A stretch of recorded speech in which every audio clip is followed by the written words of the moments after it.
ദൈവത്തിൻ്റെ അതിപരിശുദ്ധമായ നാമം വാഴ്ത്തപ്പെടുമാറാകട്ടെ. കർത്താവിൽ പ്രിയ സഹോദരീ സഹോദരന്മാരെ, എല്ലാവർക്കും യേശുക്രിസ്തുവിൻ്റെ നാമത്തിലുള്ള സ്നേഹവന്ദനം.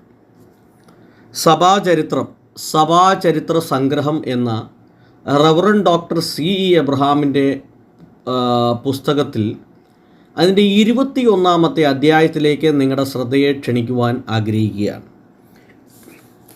21-ാമത്തെ അധ്യായത്തിൽ അതിൻ്റെ ഹെഡിങ് പൗരസ്ത്യ സഭകൾ എന്നുള്ളതാണ്. പൗരസ്ത്യ സഭകൾ എന്ന് ഇവിടെ ഉദ്ദേശിച്ചിരിക്കുന്നത് ഓർത്തഡോക്സ് സഭകളെക്കുറിച്ചാണ് ഇവിടെ ഉദ്ദേശിച്ചിരിക്കുന്നത്. യൂറോപ്പിലും ഏഷ്യയിലും കൂടെ പടർന്നു കിടക്കുന്ന ഓർത്തഡോക്സ് സഭയുടെ 12 ശാഖകളെക്കുറിച്ചാണ് ഈ പുസ്തകത്തിൽ വ്യക്തമായി പറഞ്ഞിരിക്കുന്നത്, ഈ അധ്യായത്തിൽ പറഞ്ഞിരിക്കുന്നത്. ഓർത്തഡോക്സ് എന്ന വാക്കിൻ്റെ അർത്ഥം സ്തുതി ചൊവ്വായ എന്നാണ്. എന്ന് പറഞ്ഞാൽ സ്തുതി ചൊവ്വായ വിശ്വാസമുള്ള സഭകൾ എന്നുള്ളതാണ്. അപ്പോൾ തന്നെ ഇടത്തൂട് സഭകൾ, അതായത് ദുരുപദേശം പ്രചരിപ്പിക്കുന്ന സഭകൾ വേറെ ഉണ്ട്. അപ്പോൾ ആ കൂട്ടത്തിൽ ഓർത്തഡോക്സ് സഭകൾ സ്തുതി ചൊവ്വായ സഭ, അതായത് യഥാർത്ഥ വിശ്വാസം പിന്തുടരുന്ന സഭകൾ എന്നാണ് ഈ അധ്യായത്തിൽ രേഖപ്പെടുത്തിയിട്ടുള്ളത്. അപ്പോൾ അതിന് ഇവിടെ 12 ശാഖകളെക്കുറിച്ച് പറഞ്ഞിട്ടുണ്ട്. അതിൽ ഒന്നാമത്തത് കുസ്തുന്തിനോസ് പോലീസിലെ പാർത്രിയാർക്ക സഭ, 2 അലക്സാണ്ട്രിയയിലെ പാർത്രിയാർക്ക സഭ, 3 അന്ത്യോക്യയിലെ പാർത്രിയാർക്ക സഭ, 4 ജെറുസലേമിലെ പാർത്രിയാർക്ക സഭ, 5 കുപ്രോസ് ദ്വീപിലെ സഭ, 6 സീനായി പർവ്വതത്തിലെ ഒരു സന്യാസ മഠം സംബന്ധിച്ചുള്ള സഭ, 7 റഷ്യയിലെ സഭ, 8 ഗ്രീസിലെ സഭ, 9 ബൾഗേറിയയിലെ സഭ, 10 യൂഗോസ്ലാവിയയിലെ സഭ, 11 റുമേനിയയിലെ സഭ, 12 ജോർജിയയിലെ സഭ. ഇങ്ങനെ 12 സഭകളെക്കുറിച്ചാണ് ഇവിടെ രേഖപ്പെടുത്തിയിട്ടുള്ളത്. അപ്പോൾ ഈ 12 സഭകളും ഓർത്തഡോക്സ് വിശ്വാസം അനുസരിച്ച് മുമ്പോട്ട് പോകുന്നതാണ്. അതായത് അതിൻ്റെ ആചാരം, പ്രാർത്ഥനാരീതി, വിശ്വാസം ഇവയെല്ലാം ഒന്നാണ്. അതിനൊരു ഉദാഹരണം പറഞ്ഞാൽ, ഇപ്പോൾ നമ്മുടെ പെന്തക്കോസ്റ്റൽ സഭകളിലെല്ലാം ഇപ്പോൾ IPCയും, church of God, AG, New India Bible church, Sharon fellowship church, ഇങ്ങനെയുള്ള ചർച്ചുകൾക്കെല്ലാം ഒരു ഉപദേശമാണ്, ഒരേ ഉപദേശം ആണ് അവർ പിന്തുടരുന്നത്. എന്നതുപോലെ ഈ ഓർത്തഡോക്സ് സഭകൾ ഒരേ ഉപദേശം പിന്തുടരുന്ന സഭകളാണ്. എന്നാൽ അതിൻ്റെ 12 ശാഖകളായി ഇങ്ങനെ മാറി നിൽക്കുകയാണ്. കത്തോലിക്ക സഭയെ സംബന്ധിച്ചിടത്തോളം ഈ കത്തോലിക്ക സഭയിലും സ്വതന്ത്ര സഭകൾ ഒരുപാടുണ്ട്. ഇപ്പോൾ സീറോ മലബാർ സഭയ്ക്ക് അതിൻ്റെ മേജർ ആർച്ച് ബിഷപ്പിനെ തിരഞ്ഞെടുക്കാനുള്ള അധികാരം അവർക്കുണ്ട്. എന്നാൽ അതിൻ്റെ മാർപ്പാപ്പയുടെ അണ്ടറിലാണ്, അതായത് അധീനതയിലാണ് ഈ സഭ മുമ്പോട്ട് പോകുന്നത്. അപ്പോൾ തന്നെ അവർക്ക് സ്വതന്ത്രമായ ഭരണാവകാശമുണ്ട്. അതുപോലെയാണ് ഈ സഭകളെ നമുക്ക് കാണുവാൻ കഴിയുന്നത്. ഒന്നാമതായി കുസ്തുന്തിനോസ് പോലീസിലെ സഭ. പുരാതനത്വം, അപ്പോസ്തോലിക ബന്ധം എന്നീ സംഗതികളിൽ കുസ്തുന്തിനോസ് പോലീസിലെ സഭയ്ക്ക് അന്ത്യോക്യ, അലക്സാണ്ട്രിയ, ജെറുസലേം എന്നീ സഭകളോട് തുല്യമായൊരു സ്ഥാനമില്ലെങ്കിലും കാലാന്തരത്തിൽ ഇതര പൗരസ്ത്യ സഭകളുടേതിനേക്കാൾ മെച്ചമായ ഒരു നിലയാണ് ഈ സഭയ്ക്കുള്ളത്. അതായത് അപ്പോസ്തോലിക പാരമ്പര്യം, അപ്പോസ്തോലിക ബന്ധം എന്നീ സംഗതികൾ അവകാശപ്പെടാൻ പറ്റാത്ത ഒരു സഭയാണെങ്കിൽ പോലും അന്ത്യോക്യ, അലക്സാണ്ട്രിയ, ജെറുസലേം സഭ പോലെ അപ്പോസ്തോലിക പാരമ്പര്യം അവകാശപ്പെടാൻ ഈ കുസ്തുന്തിനോസ് പോലീസിലെ സഭയ്ക്ക് ഇല്ല. എങ്കിലും മറ്റ് ഇതര പൗരസ്ത്യ സഭകളോട് അതിൽ മെച്ചമായ ഒരു സ്ഥാനമാണ് ഇവർക്കുള്ളത്. കാരണം അതിൻ്റെ പ്രധാനപ്പെട്ട 2 കാരണങ്ങൾ. ഒന്ന്, രാജപ്രീതിയും മറ്റൊന്ന് സഭയിൽ കാലാകാലങ്ങളായി മാറി വന്ന പാർത്രിയാർക്കന്മാരുടെ ഭരണ മികവുമാണ് എന്നാണ് ഇതിൽ രേഖപ്പെടുത്തിയിരിക്കുന്നത്. AD 330 കുസ്തുന്തിനോസ് പോലീസ് നഗരം ബൈസാൻഡിയം എന്ന പേരിലാണ് അറിയപ്പെട്ടിരുന്നത്. റോമാ സാമ്രാജ്യത്തിൻ്റെ കിഴക്കേ ഭാഗത്തിൻ്റെ തലസ്ഥാനമാക്കുന്നതിനു വേണ്ടി കോൺസ്റ്റൈൻ ചക്രവർത്തിയാണ് ബൈസാൻഡിയം പരിഷ്കരിച്ച് തൻ്റെ സ്വന്തം പേര് ഈ നഗരത്തിന് കൊടുത്തത്. അതിനെ ഒരു പ്രധാന പട്ടണമാക്കി തീർത്തത്. ഇതുവരെ ബൈസാൻഡിയത്തിലെ സഭ ഫിറാഷ്ക്ലായിലെ മെത്രാപ്പോലിത്തയുടെ കീഴിലുള്ള ഒരു മെത്രാനാൽ ഭരിക്കപ്പെട്ടു വരുന്ന ഒരു ചെറിയ ഇടവക മാത്രമായിരുന്നു. എന്നാൽ AD 330 മുതൽ പൗരസ്ത്യ റോമാ സാമ്രാജ്യത്തിൻ്റെ തലസ്ഥാനം എന്ന നിലയിൽ പുതിയ റോമാ നഗരം എന്ന പ്രൗഢനാമം കുസ്തന്തിനോസ് പോലീസ് പട്ടണത്തിന് ലഭിച്ചതുമൂലം അവിടെ ഉണ്ടായിരുന്ന സഭയ്ക്ക് പേരും പെരുമയും വർദ്ധിക്കുന്നതിനിടയായി. AD 381 കുസ്തന്തിനോസ് പോലീസിലും AD 451 കുസ്തന്തിനോസ് നഗരത്തിൻ്റെ എതിർക്കരയിലും സ്ഥിതി ചെയ്തിരുന്ന കൽക്കദോനിയയിലും വെച്ച് കൂടിയിട്ടുള്ള സുന്നകദോസുകൾ കുസ്തന്തിനോസ് പോലീസിലെ സഭയുടെയും പാർത്രിയാർക്കിസിൻ്റെയും സ്ഥാനം ശക്തിപ്പെടുത്തുന്നതിനെ സഹായിച്ചിട്ടുണ്ട്. റോമിലെ ബിഷപ്പും കുസ്തന്തിനോസ് പോലീസിലെ പാർത്രിയാർക്കിസും തമ്മിൽ പല സന്ദർഭങ്ങളായി ഉണ്ടായിരുന്ന അവകാശവാദങ്ങളിൽ പൗരസ്ത്യ ചക്രവർത്തിമാർ പാർത്രിയാർക്കിസിൻ്റെ ഭാഗം ചേർന്ന് നിന്നിട്ടുള്ളതും വിസ്മരിക്കാവുന്നതല്ല. AD 1533 പ്രസ്തുത നഗരം തുർക്കികൾ അധീനപ്പെടുത്തുകയും പലവിധ ഉപദ്രവങ്ങൾ സഭയ്ക്ക് നേരിട്ടെങ്കിലും ചില നന്മകളൊക്കെയും തുർക്കികൾ സഭയ്ക്ക് ചെയ്തിട്ടുണ്ട് എന്നാണ് നമുക്ക് മനസ്സിലാക്കുവാൻ കഴിയുന്നത്. ആദ്യകാലങ്ങളിൽ പ്രസ്തുത സഭയിൽ മെത്രാന്മാരായി ഭരിച്ചിട്ടുള്ളവരുടെ കൂട്ടത്തിൽ നാസിയാൻസത്തിലെ ഗ്രിഗറി, ജോൺ ക്രിസോസ്റ്റം എന്നിവരുടെ പേരുകൾ പ്രത്യേകം വ്യക്തമാണ്. അലക്സാണ്ട്രിയ, അന്ത്യോക്യ എന്നീ പുരാതന സഭകൾക്കുണ്ടായിരുന്ന സ്ഥാനത്തിന് തുല്യമായും അതിനെ കവിഞ്ഞും പ്രസ്തുത സഭകൾ ഉയർന്ന് വരുന്നതിനുള്ള ഒരു പ്രധാന കാരണം അതിൻ്റെ ഭരണകർത്താക്കന്മാരുടെ സാമർഥ്യമാണ്. 6-ാം ശതാബ്ദത്തിൽ പാർത്രിയാർക്കിസായി വാണിരുന്ന ജോൺ 4 അഥവാ നോമ്പുകാരനായ ജോൺ അത്രേ സാർവത്രിക പാർത്രിയാർക്കീസ് എന്ന സ്ഥാനപ്പേര് സ്വീകരിച്ച് ആദ്യമായി നടപ്പിൽ വരുത്തി. അതായത് സാർവത്രിക പാർത്രിയാർക്കീസ് എന്നാൽ മുഴുലോകത്തിലുള്ള സകലരുടെയും പാർത്രിയാർക്കീസ് എന്നുള്ള ഒരു പേര് അദ്ദേഹം സ്വീകരിക്കുകയും, കാരണം മറ്റുള്ള പാർത്രിയാർക്കീസ്മാരെല്ലാം തൻ്റെ കീഴിലുള്ളവരാണ് എന്നുള്ള ഒരർത്ഥത്തിൽ സാർവത്രിക പാർത്രിയാർക്കീസ് എന്ന ഒരു പേര് അദ്ദേഹം സ്വീകരിക്കുകയുണ്ടായി. ഈ പേര് ഇന്നും കുസ്തന്തിനോസ് പോലീസിലെ പാർത്രിയാർക്കീസ്മാരുടെ ഔദ്യോഗിക പേരായി ഉപയോഗിക്കപ്പെട്ടു വരുന്നു. പ്രസ്തുത സഭയ്ക്ക് വലിയ സഭ, ദ ഗ്രേറ്റ് ചർച്ച് എന്ന പേര് സാധാരണയായി കൊടുക്കാറുണ്ട്. 9-ാം ശതാബ്ദത്തിൽ ഫോർട്ടിയസ് പാർത്രിയാർക്കിസിൻ്റെ കാലത്ത് AD 878 886 റോമ ബിഷപ്പുമായി നടന്ന മത്സരവും തൽഫലമായി AD 1054 പൗരസ്ത്യ സഭകളും പാശ്ചാത്യ സഭകളും തമ്മിൽ രണ്ടായി പിരിഞ്ഞതും നാം മുൻ അധ്യായത്തിൽ വായിച്ചിട്ടുള്ളതാണ്. പാശ്ചാത്യ സഭയുമായുള്ള ഭിന്നതയ്ക്ക് ശേഷം കുസ്തന്തിനോസ് പോലീസ് സഭയുടെ ചരിത്രത്തിൽ പ്രധാനമായി ഗണിക്കേണ്ട വേറൊരു സംഭവം AD 1453 തുർക്കികൾ കോൺസ്റ്റാന്റിനോപ്പിളിന് പിടിച്ചെടുത്ത ശേഷം സഭ അവരുടെ അടിമത്തത്തിൽ അകപ്പെട്ടു എന്നത്രേ. തുർക്കികൾ ക്രിസ്ത്യാനികൾക്ക് വേണ്ട വിധത്തിലുള്ള മതസ്വാതന്ത്ര്യം അനുവദിച്ചിരുന്നില്ല എന്ന് വിശേഷിച്ച് പറയേണ്ടല്ലോ. ആൾക്കരം ചുമത്തുക, പള്ളിക്കെട്ടിടങ്ങളിൽ കുരിശ് പ്രതിഷ്ഠിക്കുന്നതിനും പള്ളിമണി അടിക്കുന്നതിനും അനുവദിക്കാതിരിക്കുക എന്നിത്യാദി ദുസ്സഹമായ പല നിയമങ്ങൾക്കും ക്രിസ്ത്യാനികൾ 5 ശതവർഷക്കാലം കീഴ്പ്പെടേണ്ടി വന്നു. എന്നാൽ സ്വാർത്ഥ ലാഭത്തിനു വേണ്ടി തുർക്കി ഗവൺമെൻറ് പാർത്രിയാർക്കസിൻ്റെ അധികാരസീമ വർദ്ധിപ്പിച്ചിട്ടുണ്ട് എന്നുള്ളതും സ്മരണീയമാണ്.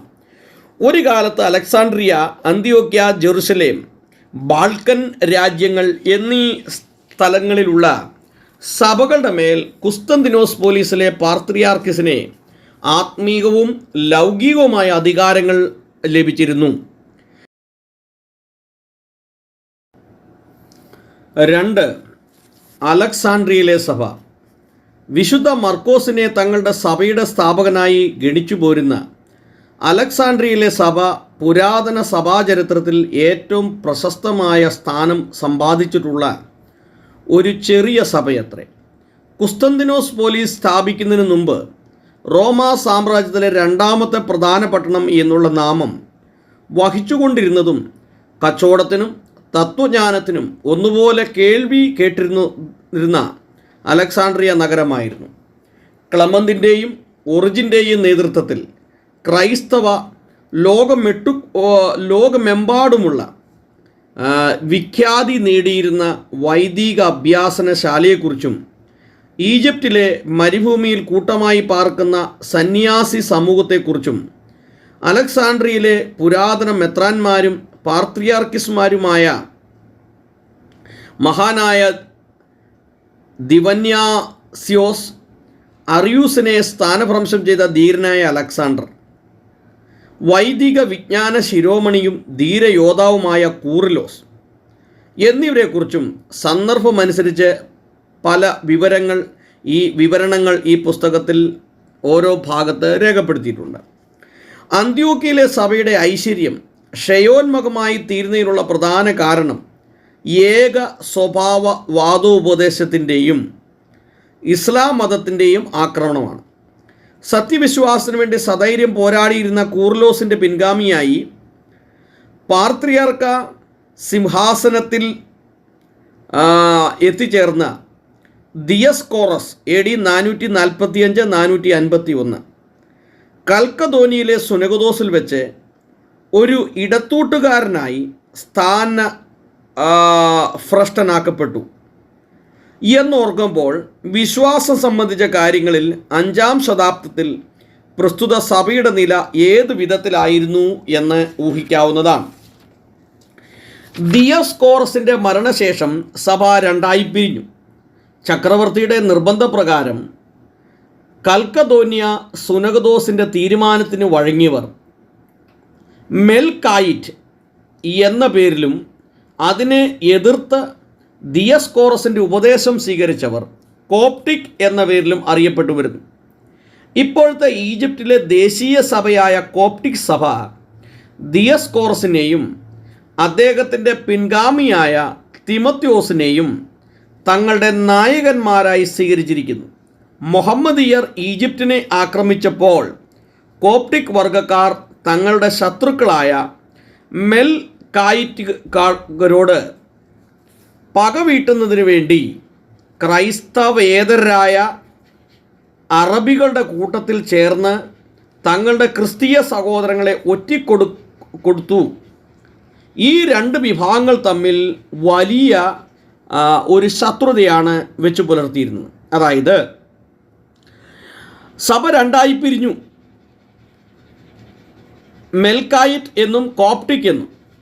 അപ്പോൾ കോപ്റ്റിക്കിലെ ഈജിപ്തിലെ പ്രധാന സഭയായി കോപ്റ്റിക് സഭ മാറുകയും എന്നാൽ മുഹമ്മദിയർ ഇസ്ലാം മതക്കാരുടെ ആക്രമണമുണ്ടായപ്പോൾ എന്തു ചെയ്തു? കോപ്റ്റിക് വർഗക്കാർ തങ്ങളുടെ സഹോദരങ്ങളായ ക്രിസ്ത്യാനികളായ മെൽകായിറ്റ് സമൂഹത്തോട് മുഹമ്മദിയരുടെ പക്ഷം ചേർന്ന് നിന്ന് ആക്രമണം നടത്തി. അതിൻ്റെ പരിണിതഫലമായി വലിയ പ്രത്യാഘാതങ്ങൾ സംഭവിക്കുകയും മുഹമ്മദിയരെ തങ്ങളുടെ കൂട്ടത്തിൽ കൂട്ടിയത് അത് പിന്നീട് ഒരു വലിയ അപകടമായി തീർന്നു എന്ന് അവർക്ക് മനസ്സിലാക്കുവാനായിട്ടിടയായി തീർന്നു. രണ്ട് ക്രിസ്തീയ വിഭാഗങ്ങൾ ഒന്നിച്ചു നിൽക്കേണ്ടതിന് പകരം അവർ ഒരു അന്യമതക്കാരനെ, മുഹമ്മദിയരെ കൂട്ടുപിടിച്ച് തങ്ങളുടെ സഹോദരങ്ങളെ ആക്രമിച്ചതുകൊണ്ട് അവർക്ക് നഷ്ടമല്ലാതെ ഗുണം ഒന്നും ഉണ്ടായില്ല എന്നാണ് നമുക്ക് മനസ്സിലാക്കുവാൻ കഴിയുന്നത്. എന്നാൽ ഈ മുഹമ്മദിയർ അവർ ശക്തമായ ആക്രമണം തുടർന്നപ്പോൾ പല ആളുകളും തങ്ങളുടെ ജീവരക്ഷയ്ക്ക് വേണ്ടി മുഹമ്മദ് മതം സ്വീകരിക്കേണ്ടതായി വന്നു. അടുത്തത് അന്ത്യോക്യയിലെ സഭ. അലക്സാണ്ടർ ചക്രവർത്തിയുടെ ഒരു സേനാനായകനും സുറിയായിലെ സെലൂക്യ വംശത്തിൻ്റെ സ്ഥാപകനുമായ സെലുക്കസ് നിക്കേറ്റർ BC 301 പണി കഴിപ്പിച്ചതായ അന്ത്യോക്യ നഗരം ട്രോജൻ, മാർക്കസ് ഒറിലിയസ്, ഡയോക്ലീഷ്യൻ ആദിയായ ചക്രവർത്തിമാരുടെ കാലത്ത് റോമ സാമ്രാജ്യത്തിലെ മൂന്നാമത്തെ പ്രധാന പട്ടണം എന്ന പേരിന് അർഹമായി. വിശുദ്ധ പത്രോസ് അന്ത്യോക്യയിലെ ഒന്നാമത്തെ ബിഷപ്പായിരുന്നു എന്നുള്ള പാരമ്പര്യ വിശ്വാസം അടിസ്ഥാനരഹിതമാണ് എന്ന് മനസ്സിലാക്കിയാൽ പോലും പ്രസ്തുത സഭ ഇന്ന് ലോകത്തിലുള്ള ഏറ്റവും പുരാതന സഭകളിൽ ഒന്നാണ് എന്നുള്ളതിന് സംശയമില്ല. ഈ അന്ത്യോക്യയിൽ വെച്ചാണ് ക്രിസ്തുവിൻ്റെ ശിഷ്യന്മാർക്ക്, ക്രിസ്തുവിനെ അനുഗമിച്ചവർക്ക് ക്രിസ്ത്യാനികൾ എന്ന പേര് ലഭിച്ചത്. അപ്പോസ്തല പ്രവൃത്തികളുടെ പുസ്തകം 11-ാം അധ്യായം അതിൻ്റെ 26-ാമത്തെ വാക്യത്തിലാണ് അത് രേഖപ്പെടുത്തിയിട്ടുള്ളത്.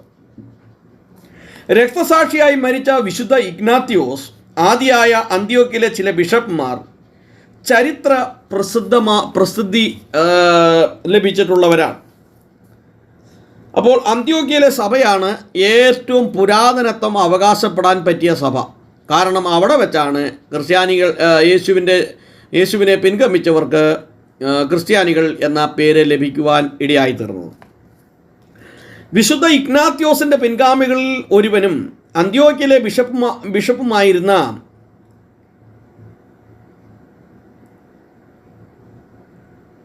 സാമോസറ്റയിലെ പൗലോസ്, ഇതര വൈദികന്മാരായ ലൂസിയൻ, തിയോഡർ എന്നിവരുടെ ഉപദേശ വികൽപ്പങ്ങൾ നിമിത്തം അന്ത്യോക്യ സിംഹാസനത്തിൻ്റെ ഖ്യാതി ഗണ്യമായി ഉലച്ചിൽ തട്ടിയിട്ടുണ്ട്. അതിനുശേഷം ജെറുസലേം, പേർഷ്യ ആദിയായ സ്ഥലങ്ങളിലെ സഭകൾ അന്ത്യോക്യ ബന്ധം ഉപേക്ഷിക്കുകയും തുർക്കികൾ മതപീഠം ആരംഭിച്ചതോടുകൂടി സഭ ശോഷിച്ചു പോകുകയും ചെയ്തു. ഒരു കാലത്ത് ഏഷ്യ മൈനർ, കുപ്രോസ് ദ്വീപ്, ജെറുസലേം, പേർഷ്യ എന്ന് പറഞ്ഞാൽ എഡസ എന്നാണ് അതിൻ്റെ ഒരു പേര്, സൈബീരിയ എന്നീ പ്രദേശങ്ങളിലുള്ള സഭകളുടെ മേൽ ഭരണ കയ്യേറ്റം നടത്തി. മിഷണറി വേലയും സത്യവിശ്വാസ സ്ഥാപനത്തിലും ശ്രദ്ധേയനായിരുന്ന അന്ത്യോക്യ സിംഹാസനം കാലാന്തരത്തിൽ കിഴക്കേ സുറിയായിലുള്ള ചുരുക്കം ചില ഇടവകളുടെ മേൽനോട്ടം കൊണ്ട് മാത്രം തൃപ്തി അടയേണ്ടി വന്നു. അന്ത്യോക്യ സഭയെ തങ്ങളുടെ മാതൃസഭയായി ഗണിച്ചു വന്നവരിൽ നിന്ന് 7 സഭകൾ ഇപ്പോൾ റോമാ വിശ്വാസം സ്വീകരിച്ച് കത്തോലിക്ക സഭയിലെ സഭാശാഖയായി മാറിയിട്ടുണ്ട്. ദമസ്കോസിൽ താമസിക്കുന്ന ഓർത്തഡോക്സ് പാത്രിയാർക്കീസ്, റോമാ നഗരത്തിൽ വസിക്കുന്ന ലത്തീൻ റീത്ത് പാത്രിയാർക്കീസ്, മർദനിൽ പാർക്കുന്ന യാക്കോബായ പാത്രിയാർക്കീസ്, മൊറോനൈറ്റ്, ഗ്രീക്ക്, അർമേനിയൻ, സുറിയാനി എന്നീ 4 വകുപ്പിൽപ്പെട്ടവരും റോമാ വിശ്വാസം സ്വീകരിച്ചവരുമായ 4 പാത്രിയാർക്കീസുമാർ ഉൾപ്പെടെ ആകെ 7 പാത്രിയാർക്കീസുമാർ ഇപ്പോൾ അന്ത്യോക്യയിലെ പാത്രിയാർക്കീസ് എന്ന സ്ഥാനം ഉപയോഗിച്ചു വരുന്നുണ്ട്. ഇത് 1935 ഒരു കണക്ക് പ്രകാരമാണ് ഇപ്രകാരം രേഖപ്പെടുത്തിയിട്ടുള്ളത്. ഇപ്പോൾ ഓർത്തഡോക്സ് പാത്രിയാർക്കീസിൻ്റെ കീഴിൽ സിറിയ, കിലിക്കിയ, മെസപ്പൊട്ടോമിയ, ഇസാറിയ എന്നീ ഈ സ്ഥലങ്ങളിലെല്ലാം ഇവർക്ക് ശാഖകളും മെത്രാന്മാരുമുണ്ട് എന്ന് നമുക്ക് മനസ്സിലാക്കുവാൻ കഴിയുന്നു. ഇനി അടുത്ത ജെറുസലേമിലെ സഭ. പൗരസ്ത്യ പാത്രിയാർക്ക മണ്ഡലങ്ങളിൽ 4ാമത്തെ സ്ഥാനം അർഹിക്കുന്നത് ജെറുസലേമിലെ സഭയത്രേ. കർത്താവിൻ്റെ സഹോദരനായ വിശുദ്ധ യാക്കോബായിരുന്നു പ്രസ്തുത സഭയുടെ 1ാമത്തെ മെത്രാൻ എന്നത്രേ പാരമ്പര്യ വിശ്വാസം. അന്ത്യോക്യയുടെ മേൽക്കോയ്മ ഉപേക്ഷിച്ചിട്ട് ജെറുസലേം ഒരു പാത്രിയാർക്ക സ്ഥാനത്തെക്കുറിച്ചും ജെറുസലേമിലെ മെത്രാന്മാരുടെ അവകാശങ്ങളെക്കുറിച്ചും നിക്യ, എഫസോസ് ആദിയായ സുന്നകദോസുകളിലും മറ്റ് സഭകളിൽ നടന്ന ആലോചനകളുടെ ഫലമായിട്ട് AD 451 കൽക്കദോന്യ സുന്നകദോസിൽ വെച്ച് ജെറുസലേം ഒരു പാത്രിയാർക്ക മണ്ഡലമായി അംഗീകരിക്കപ്പെട്ടു. കോൺസ്റ്റൈൻ ചക്രവർത്തിയുടെ ഭരണകാലത്തും കുരിശുയുദ്ധങ്ങളുടെ കാലത്തും പാശ്ചാത്യരും പൗരസ്ത്യരുമായി അനേകം ക്രിസ്ത്യാനികൾ പുണ്യസ്ഥലങ്ങൾ സന്ദർശിക്കുന്നതിനായി ജെറുസലേമിൽ പോയിട്ടുള്ളത് നിമിത്തം പ്രസ്തുത സഭയ്ക്ക് ക്രൈസ്തവ ലോകത്തിൽ ഒരു പ്രത്യേക പ്രാധാന്യം ലഭിച്ചിട്ടുണ്ട്. Caesarea, Bethlehem, Nazareth, ലീഡ, Gaza, Tabor, Philadelphia, acre എന്നീ പാലസ്തീൻ നാടുകളിലും അയൽ ദേശങ്ങളിലുമെല്ലാം ജെറുസലേം സഭയ്ക്ക് വിവിധങ്ങളായ ഇടവകകളുണ്ട്. 5 കുപ്രോസ് ദ്വീപിലെ സഭ. അപ്പോസ്തലന്മാരായ പൗലോസും ബർണബാസും AD 46 സ്ഥാപിച്ച പ്രസ്തുത സഭയാണ് കുപ്രോസ് ദ്വീപിലെ സഭ. ഏകദേശം 4 ശതാബ്ദത്തിൽ പകരം അന്ത്യോക്യയുടെ ഭരണത്തിൽ കീഴിരുന്ന ശേഷം 431 എഫെസോസ് സുന്നഗദോസ് ഏകദേശം 4 ശതാബ്ദങ്ങളിൽ പകരം അന്ത്യോക്യയുടെ ഭരണത്തിൽ കീഴിൽ ഇരുന്ന ശേഷം 431 എഫെസോസ് സുന്നഗദോസിൻ്റെയും കുസ്തന്തിനോസ് പോലീസിലെ പാത്രിയാർക്കിസിൻ്റെയും ചക്രവർത്തി സീനയുടെയും തീരുമാനപ്രകാരം പൂർണ്ണ സ്വാതന്ത്ര്യമുള്ള ഒരു സഭയായി സംഘടിക്കപ്പെട്ടു. സംഖ്യാബലത്തിൽ യവനജാതിക്കാർ പ്രാമുഖ്യം വഹിക്കുന്ന ഈ സഭയുടെ അംഗങ്ങൾ ഓരോ കാലത്ത് തങ്ങളുടെ യജമാനന്മാരായി ഭവിച്ച ലത്തീൻകാരിൽ നിന്നും തുർക്കികളിൽ നിന്നും അവർണ്ണനീയമായ കഷ്ടനഷ്ടങ്ങൾ സഹിച്ചിട്ടുണ്ട്. AD 1878 ബെർലിൻ നഗരത്തിൽ വെച്ച് രൂപവൽക്കരിച്ച ഉടമ്പടി പ്രകാരം കുപ്രോസ് ദ്വീപ് ബ്രിട്ടീഷുകാരുടെ കൈവശം വന്നു ചേർന്നു.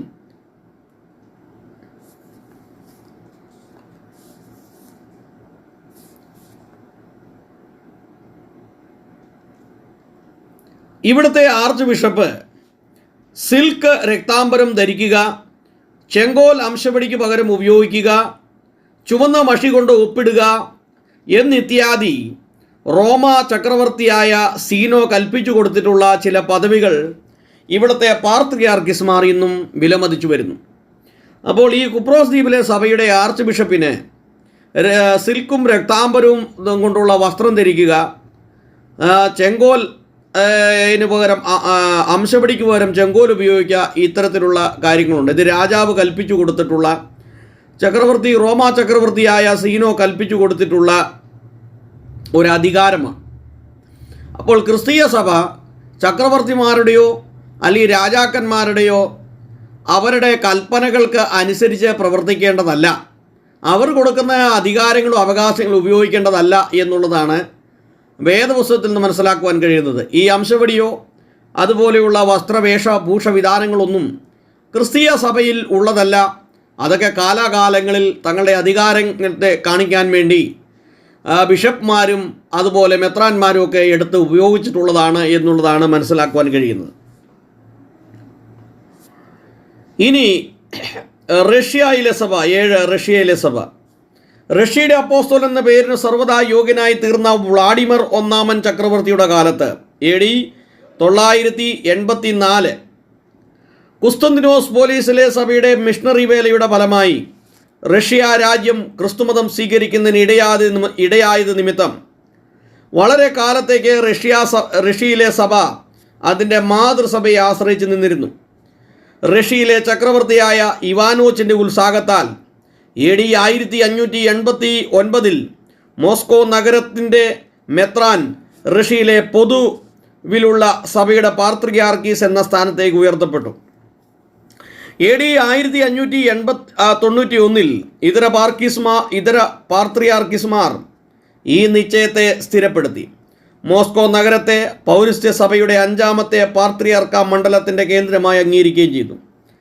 മഹാനായ പീറ്റർ ചക്രവർത്തിയുടെ ഭരണകാലം മുതൽക്കേ റഷ്യയുടെ രാഷ്ട്രീയ ചരിത്രത്തിലെ നവീനഘട്ടം ആരംഭിക്കുന്നത്. സഭാസംബന്ധമായ കാര്യങ്ങളിൽ ഇദ്ദേഹം ചെയ്തിട്ടുള്ള പരിഷ്കാരങ്ങളിൽ സർവപ്രധാനമായുള്ളത് മോസ്കോയിലെ പാത്രിയാർക്ക സ്ഥാനം നിർത്തൽ ചെയ്തു.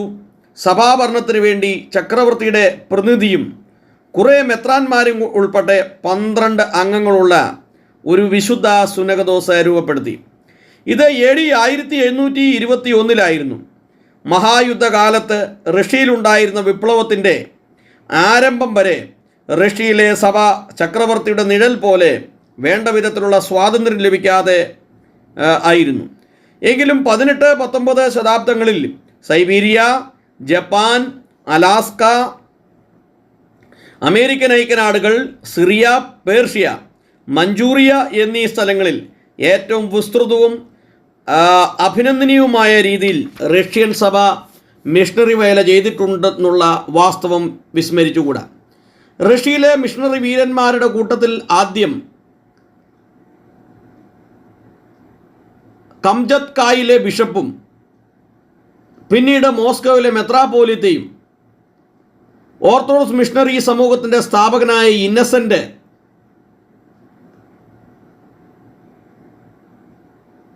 ജപ്പാനിലെ ഓർത്തഡോക്സ് സഭാ സ്ഥാപകനും ടോക്കിയിലെ ബിഷപ്പുമായ നിക്കോളസ്, ഇവരുടെ പേരുകൾ പ്രത്യേകം എടുത്തു പറയേണ്ടതാണ്. റഷ്യയിലെ മെത്രാന്മാരുടെ കൂട്ടത്തിൽ ഒരു സുപ്രസിദ്ധ പ്രസംഗനായ പ്ലട്ടറിൻ്റെയും ഗ്രന്ഥകാരനും പണ്ഡിതനുമായ ഫിലാറാട്ടിൻ്റെയും സഭാചരിത്രകാരനായ മക്കാറിയുടെയും പേരുകൾ സ്മരിക്കേണ്ടതാണ്. AD 1917 റഷ്യയിലെ വിപ്ലവത്തിൻ്റെ ഫലമായി ഗവൺമെൻറ് ബോൾഷെവിക് കക്ഷികളുടെ പിടിയിൽ വന്നതോടുകൂടി റഷ്യയിലുണ്ടായ ഭയങ്കരമായ മതപീഡ പരിഷ്കൃത ലോകത്തെ ആകമാനം ശോഭിപ്പിക്കുകയും ലജ്ജിപ്പിക്കുകയും ചെയ്തു. 1917 സഭയുടെ ഒരു കൗൺസിൽ കൂടി പാത്രിയാർക്ക് ആ സ്ഥാനത്തെ പുനരുജ്ജീവിപ്പിച്ച് സഭയെ രക്ഷിക്കുന്നതിന് ശ്രമിച്ചു. പക്ഷേ ലെനിൻ കക്ഷികളുടെ നയത്തെ എതിർക്കുന്നതിന് ഇവർക്ക് സാധിച്ചില്ല. AD 1918 ജനുവരി 23 ബോൾഷെവിക് ഗവൺമെൻറ് പാസാക്കിയ ഒരു നിയമപ്രകാരം സഭ വസ്തുക്കൾ സർക്കാരിലേക്ക് കണ്ടുകെട്ടുകയും മത അഭ്യാസനം കുറ്റകരമാക്കുകയും ചെയ്തു. ഈ വിപ്ലവകാലത്ത് 28 ബിഷപ്പുമാരും 1215 പട്ടക്കാരും ബോൾഷെവിക് ഗവൺമെൻറ്റിനാൽ നീചവും ക്രൂരവുമായ വിധത്തിൽ ദണ്ഡിക്കപ്പെട്ട ശേഷം കൊല്ലപ്പെടുകയുണ്ടായി. നീചവും ക്രൂരമായ വിധത്തിൽ ഇവർ ദണ്ഡനം അനുഭവിക്കുകയും പിന്നീട് ഇവരെ വധിക്കുകയും ചെയ്തു. അനേകം പേർ ഫ്രാൻസിൽ, പാരീസ് ആദിയായ സ്ഥലങ്ങളിൽ അഭയം പ്രാപിച്ചു. സംഖ്യാബലം നിമിത്തം പൗരസ്ത്യ സഭകളുടെ ഏറ്റവും പ്രധാനമായിരുന്ന റഷ്യൻ സഭ തൽക്കാലം നാമാവിശേഷമായതുപോലെ തോന്നുന്നുവെങ്കിലും വിദേശങ്ങളിൽ അഭയം പ്രാപിച്ചിരിക്കുന്ന റഷ്യൻ യുവജനങ്ങൾ മൂലം ചരിത്രപ്രസിദ്ധമായ ഈ സഭ പുനർജീവിച്ച് യൂറോപ്പിലെ ഒരു വെളിച്ചമായി തീരുമെന്ന് പ്രതീക്ഷിക്കാം. ഗ്രീക്ക് സഭ ബൾഗേറിയ, യൂഗോസ്ലാവിയ, റുമേനിയ, ഗ്രീസ് എന്നീ 4 രാജ്യങ്ങളിൽ സഭകളും ഒരു കാലത്ത് കുസ്തന്തിനോസ് പോലീസിലെ സഭയുടെ അധീനത്തിൽ ഇരുന്നെങ്കിലും 15-ാം ശതാബ്ദത്തിൽ 1463 കുസ്തന്തിനോസ് പോലീസിലെ സഭ മുഹമ്മദീയ മേധാവിത്വത്തിന് വിധേയപ്പെടുകയുണ്ടായി. ഇവ ഓരോന്നും തങ്ങളുടെ സ്വാതന്ത്ര്യ സംരക്ഷണത്തിന് വേണ്ടി അക്ഷീണം പരിശ്രമം ചെയ്യുകയും പല ഘട്ടങ്ങളിലായി തങ്ങൾ ശക്തമായ രീതിയിൽ പ്രവർത്തിക്കുകയും ചെയ്തു. എന്നാൽ മുഹമ്മദീയർ വളരെ പൈശാചിക ക്രൂരവുമായി ഈ ക്രിസ്തീയ സഭയെ ആക്രമിച്ചുകൊണ്ടിരുന്നു. ആൾക്കരം ചുമത്തുക, ആൺകുട്ടികളെ സൈന്യത്തിൽ ചേർക്കുന്നതിനായി പിടിച്ചുകൊണ്ടുപോവുക, ദാസ്യവേല ചെയ്യിപ്പിക്കുക എന്നിങ്ങനെ പല വഴികളിൽ കൂടെ തുർക്കി ഗവൺമെൻറ് തങ്ങളുടെ ക്രിസ്തീയ പ്രജകളായ ഓർത്തഡോക്സ് ഗ്രീക്ക് സഭാംഗങ്ങളെ ഉപദ്രവിച്ചുകൊണ്ടിരുന്നു. മുഹമ്മദീയർ വളരെ ഒരു ശാപമായ രീതിയിൽ ക്രിസ്തീയ സഭയെ ആക്രമിച്ചുകൊണ്ടിരുന്നു. 19-ാം ശതാബ്ദത്തിൽ ആരംഭഘട്ടത്തിൽ ഗ്രീക്ക് രാജ്യം തുർക്കിയുടെ മേൽക്കോമിയിൽ നിന്ന് സ്വാതന്ത്ര്യം പ്രാപിച്ചതോടുകൂടി സഭയ്ക്ക് ഒരു നവജീവൻ ലഭിച്ചു എന്ന് പറയാവുന്നതാണ്. AD 1934 നൊപ്ലിയായിലെ സുന്നകദോസിൽ വെച്ച് 33 യവനായ മെത്രാന്മാർ കൂടി തങ്ങളുടെ സഭയുടെ സ്വാതന്ത്ര്യ പ്രഖ്യാപനം ചെയ്തു. ആദ്യം കുസ്തന്തിനോസ് പോലീസിലെ പാത്രിയാർക്ക് സിംഹാസനം ഈ സംഭവത്തെ ഗണ്യമാക്കിയില്ലെങ്കിലും AD 1850 പാത്രിയാർക്ക് ശാസനം മൂലം യവനായ സഭയുടെ സ്വാതന്ത്ര്യനില അംഗീകരിക്കേണ്ടതായി വന്നു. പഴയ അധികാരങ്ങളുടെയും അവകാശങ്ങളുടെയും സ്മാരകമായി കുസ്തന്തിനോസ് പോലീസിലെ പാത്രിയാർക്കീസ് മൂറോൺ തൈലം വാഴ്ത്തി യവന സഭയ്ക്ക് അയച്ചു കൊടുക്കുന്ന പതിവ് ഇന്നും നടപ്പിലിരിക്കുന്നു. സഭാഭരണം നടത്തുന്നതിന് ആഥൻസിലെ മെത്രാപ്പോലിത്തെ മെത്രാന്മാരും ഉൾപ്പെട്ട കമ്മിറ്റി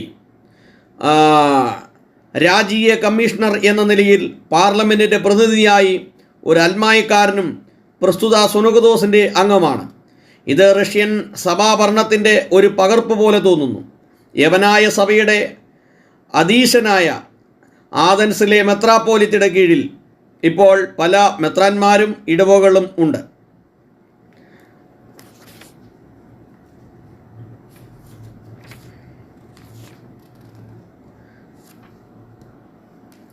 ബിഷപ്പ്മാരുടെ തെരഞ്ഞെടുപ്പ് സംബന്ധിച്ച് വിശുദ്ധ സുന്നകദോസിന് അഭിപ്രായം പറയുന്നതിനുള്ള സ്വാതന്ത്ര്യമുണ്ടെങ്കിലും അവരെ നിയമിച്ച് ശമ്പളം കൊടുക്കുന്നത് ഗവൺമെൻറ്റാണ്. ബിഷപ്പ് എന്നല്ലാതെ അവിവാഹിതനായിരിക്കണമെന്ന് നിർബന്ധമില്ല. സാധാരണയായി സന്യാസിമാരെയാണ് എപ്പിസ്കോപ്പൽ സ്ഥാനത്തേക്ക് വാഴിക്കുന്നതെങ്കിലും വിവാഹശേഷം ഭാര്യ മരിച്ച ഒരാൾക്ക് ബിഷപ്പ് സ്ഥാനത്തേക്ക് പ്രവേശിക്കാവുന്നതാണ്. പട്ടക്കാർ 30ഉം 25ഉം വയസ്സിൽ കുറയാത്ത പ്രായമുള്ളവരായിരിക്കണം എന്ന് സഭ നിഷ്കർഷിക്കുന്നു. യവനായ സഭ സന്യാസി സമൂഹങ്ങൾക്കും സന്യാസപരമായ അനുഷ്ഠാനങ്ങൾക്കും അസാമാന്യമായ പ്രാധാന്യം കൽപ്പിച്ചു വരുന്നു. AD 1905 200-ൽ പരം സന്യാസ ആശ്രമങ്ങളുണ്ടായിരുന്നു. ബുധനാഴ്ചയും വെള്ളിയാഴ്ചയുമുള്ള പ്രതിവാര നോമ്പുകൾ കൂടാതെ ക്രിസ്മസിന് മുമ്പ് 40 ദിവസവും ഈസ്റ്ററിന് മുമ്പ് 48 ദിവസവും പെന്തക്കോസ്ത് പെരുന്നാളിന് ശേഷം സ്ത്രീകന്മാരുടെ ഓർമ്മയ്ക്കായിട്ടുള്ള ചില ദിവസങ്ങളും വിശുദ്ധ കന്യാമറിയാമിൻ്റെ ഓർമ്മയ്ക്കായി 2 ആഴ്ചയും മറ്റും ചുരുക്കം ചില ദിവസങ്ങളും നോയമ്പ് കാലമായി യവനായ സഭാംഗങ്ങൾ ആചരിച്ചു പോരുന്നു. ബൾഗേറിയയിലെ സഭ പൗരസ്ത്യ ഓർത്തഡോക്സ് സഭാ മധ്യത്തിൽ ബൾഗേറിയയിലെ സഭയുടെ ചില പ്രത്യേകത ഇവിടെ രേഖപ്പെടുത്തുന്നു. ചില ഓർത്തഡോക്സ് സഭകളുമായി അതിന് സംസർഗമുണ്ടെങ്കിലും അതിൻ്റെ മാതൃസഭയായ കുസ്തന്തിനോസ് പോലീസിലെ സഭയുടെ ദൃഷ്ടിയിൽ അത് വളർന്നുകൊണ്ടിരിക്കുന്നു. ഈ കോൺസ്റ്റാന്റിനോപ്പിളിലെ ചക്രവർത്തിയായ മീഖായേൽ മൂന്നാമൻ്റെ സ്നേഹിതനും തങ്ങളുടെ രാജാവുമായ ബോറിസ് ഒന്നാമൻ്റെ പ്രേരണ നിമിത്തമത്രേ ബൾഗേറിയ വർഗക്കാർ ക്രിസ്തുമതം സ്വീകരിച്ചത്. അവിടുത്തെ സഭ വളരെ കാലത്തേക്ക് കുസ്തന്തിനോസ് പോലീസിലെ സഭ ആശ്രയിച്ച് നിന്നിരുന്നു. ഗ്രീക്ക് മെത്രാന്മാരാണ് ബൾഗേറിയയിലെ സഭ ഭരിച്ചു വരുന്നിരുന്നത്. ബൾഗേറിയരും ഗ്രേക്കരും കീരിയും പാമ്പും പോലെ അന്യോന്യം ആണ് പ്രവർത്തിച്ചിട്ടുള്ളത്. അതിനാൽ സഭയ്ക്ക് സ്വാതന്ത്ര്യം ലഭിക്കണമെന്നുള്ള മോഹം ബൾഗേറിയ ജാതിക്കാരുടെ ഇടയിൽ വളരെ ശക്തമായി പ്രത്യക്ഷപ്പെട്ടിരുന്നു. ഗ്രേക്കരോ കുസ്തന്തിനോസ് പോലീസിലെ സഭയോ ഈ അഭിപ്രായത്തോട് അനുകൂലിച്ചിരുന്നില്ല. അക്കാലത്ത് തൽഭരണത്തെ കർത്താക്കന്മാരായി ഇരുന്ന തുർക്കികളോട് ചേർന്ന് ബൾഗേറിയയിൽ ഒരു സ്വതന്ത്ര സഭ സ്ഥാപിക്കുന്നതിനുള്ള അവകാശം കരസ്ഥമാക്കി. സഭയുടെ തലവന് എക്സാർക്ക് ഭരണാധിപൻ എന്ന സ്ഥാനമാണ് തുർക്കി സുൽത്താൻ കൽപ്പിച്ച് നൽകിയത്. ഇത് 1870 ആണ്ടായിരുന്നു. കുസ്തന്തിനോസ് പോലീസിലെ പാത്രിയാർക്കീസ് ഉടൻ തന്നെ ഒരു സുനകദോസ് വിളിച്ചുകൂട്ടി എക്സാർക്കിനെയും കൂട്ടരെയും മുടക്കി 1872. എന്നാൽ ഈ സുനകദോസിൻ്റെ തീരുമാനം ജെറുസലേമിലെയും റഷ്യയിലെയും റുമേനിയയിലെയും സെർബിയയിലെയും സഭകൾ വകവച്ചില്ല. അതിനാൽ കുസ്തന്തിനോസ് പോലീസിലെ സഭ ശീഷ്മക്കാരായി ഗണിച്ചു വന്നിരുന്ന ബൾഗേറിയൻ സഭ റഷ്യയിലെയും ജെറുസലേമിലെയും മറ്റെല്ലാ സ്ഥലങ്ങളിലെയും ഓർത്തഡോക്സ് സഭകളുമായി സംസർഗത്തിൽ ഇരിക്കുന്നു എന്നുള്ളത് ഒരു അത്ഭുതകരമായ കാര്യമാണ്. ബൾഗേറിയ, ത്രോസ്, മാസിഡോണിയ എന്നീ സ്ഥലങ്ങളിലെല്ലാം കൂടി സഭകൾക്ക് വിവിധ മെത്രാന്മാരും ഇടവകളുമുണ്ട്. ഗവൺമെൻറ് ഗ്രാൻഡ്, കൂദാശകളുടെ കർമ്മ ഫീസ് എന്നീ രണ്ടിനത്തിലുള്ള വരുമാനമാണ് പട്ടക്കാരുടെ സന്ധാരണത്തിനായി ഉപയോഗിക്കുന്നത്. യൂഗോസ്ലാവിയയിലെ സഭ മഹായുദ്ധകാലത്തിന് മുമ്പ് സെർബിയ, മോണ്ടിനിഗ്രോ, ബോസ്നിയ, ഹെർസ്ഗോവിനിയ എന്നിങ്ങനെ ഓസ്ട്രിയ, ഹംഗറിയിലുണ്ടായിരുന്ന പല ചെറിയ രാജ്യങ്ങൾ ഒന്നിച്ചു ചേർന്ന് ഒരു സംസ്ഥാനമായാണ് ഇപ്പോൾ യൂഗോസ്ലാവിയ എന്ന പേരിൽ അറിയപ്പെടുന്നത്. സ്ലോവ് വർഗക്കാരുടെ രാജ്യമായതുകൊണ്ട് ഇതിന് യൂഗോസ്ലാവിയ എന്ന പേര് ലഭിച്ചു. സ്ലോവക്കാരുടെ അപ്പോസ്തലന്മാരായി ഗണിച്ച് വരുന്ന കോൺസ്റ്റാന്റിനോപ്പിളിലെ മിഷണറിമാരായ മെതോഡിയനും കൂർലോസും അത്രേ ഈ ജാതിക്കാരുടെ പൂർവികന്മാരോട് 9-ാം ശതാബ്ദത്തിൽ സുവിശേഷം അറിയിച്ചത്. അന്നു മുതൽ കുസ്തന്തിനോസ് പോലീസിലെ സഭ സ്ലോവ് രാജ്യത്തെ സഭയുടെ മാതൃസഭയായി ഗണിക്കപ്പെട്ടു പോന്നു. എന്നാൽ ദേശീയബോധം വർദ്ധിച്ചതോടുകൂടി കുസ്തന്തിനോസ് പോലീസിലെ സഭയുമായുള്ള ബാന്ധവം അവസാനിപ്പിക്കണമെന്ന് സ്ലോവുകാരിൽ ഒരു കൂട്ടർ നിശ്ചയിച്ചു. ഇങ്ങനെയാണ് AD 1351 സെർബിയയിലെ പാത്രിയാർക്ക മണ്ഡലം സൃഷ്ടിക്കപ്പെട്ടത്. എന്നാൽ മാതൃസഭയ്ക്ക് ഈ സംരംഭം ആദ്യകാലത്ത് അത്ര രുചിച്ചില്ലെങ്കിലും AD 1375 സെർബിയയിലെ പാത്രിയാർക്കീസിനെ അംഗീകരിക്കുന്നതിന് നിർബന്ധിതരായി. തുർക്കികളുടെ ആക്രമണത്തോടുകൂടെ സെർബിയയിലെ സഭയുടെ സ്വാതന്ത്ര്യം നഷ്ടപ്പെട്ടു. വീണ്ടും ഗ്രേക്കരുടെയും കുസ്തന്തിനോസ് പോലീസിലെ സഭയുടെയും കീഴിൽ സ്ലോവ് ജാതിക്കാർ വന്നു ചേർന്നു. പല ശതാബ്ദങ്ങൾ ഇങ്ങനെ കഴിഞ്ഞു. ഒടുവിൽ സാർവത്രിക പാത്രിയാർക്കീസ് തന്നെ 1879 സെർബിയയിലെ സഭയുടെ സ്വാതന്ത്ര്യം സുസ്ഥിരമാക്കി കൊടുത്തു. മഹായുദ്ധത്തിന് ശേഷം സെർബിയയിലെ രാജാവിൻ്റെ അധികാരസീമ വർദ്ധിച്ചതോടുകൂടെ ബെൽഗ്രേഡ് പട്ടണം യൂഗോസ്ലാവിയയിലെ പാത്രിയാർക്ക മണ്ഡലത്തിൻ്റെ തലസ്ഥാനമായി രൂപാന്തരപ്പെട്ടു. 11 റുമേനിയയിലെ സഭ. ബാൾക്കൻ രാജ്യങ്ങളെല്ലാം രാഷ്ട്രീയ സ്വാതന്ത്ര്യത്തോടുകൂടി തന്നെ സഭയുടെ സ്വാതന്ത്ര്യം നേടിയതായി ചരിത്രം പറയുന്നു. റുമാനിയയിലും ഈ പ്രമാണത്തിന് വ്യത്യസ്തമായിരുന്നില്ല. റുമാനിയയുടെ രാഷ്ട്രീയ നില ശക്തിപ്പെട്ടതോടുകൂടെ സഭയുടെ സ്വതന്ത്ര നിലയം സുസ്ഥിരമായി തീർന്നു. AD 1885 സാർവത്രിക പാത്രിയാർക്കീസ്, അതായത് കുസ്തന്തിനോസ് പോലീസിലെ പാത്രിയാർക്കീസ് റുമാനിയയിലെ സഭയെ ഒരു സ്വതന്ത്ര സഭയായി അംഗീകരിച്ചു. റുമാനിയയിൽ സഭയെ അംഗീകരിച്ചു. 12 ജോർജിയയിലെ സഭ. ഒരു കാലത്ത് റഷ്യൻ സഭയോട് യോജിച്ച് നിന്നിരുന്ന ജോർജിയയിലെ സഭ AD 1919 ഒരു പുതിയ ഭരണഘടന ഏർപ്പെടുത്തി പൂർണ്ണ സ്വാതന്ത്ര്യമുള്ളൊരു സഭയായി തീർന്നു. എന്നാൽ റഷ്യയിലെ ഇപ്പോഴത്തെ കലാപങ്ങൾ നിമിത്തം, ഇത് 1936 എഴുതിയിട്ടുള്ളതാണ്, കലാപങ്ങൾ നിമിത്തം റഷ്യൻ സഭയ്ക്ക് സുനകദോസ് വഴിയായി തീരുമാനത്തെ സ്ഥിരപ്പെടുത്തുവാൻ സൗകര്യമുണ്ടായിരുന്നില്ല. എന്നിരുന്നാലും ഇതിനെ 12ാമത്തെ സ്വതന്ത്ര ഓർത്തഡോക്സ് സഭയായ ഒരർത്ഥത്തിൽ വകവയ്ക്കുന്നതിൽ അബദ്ധമില്ല.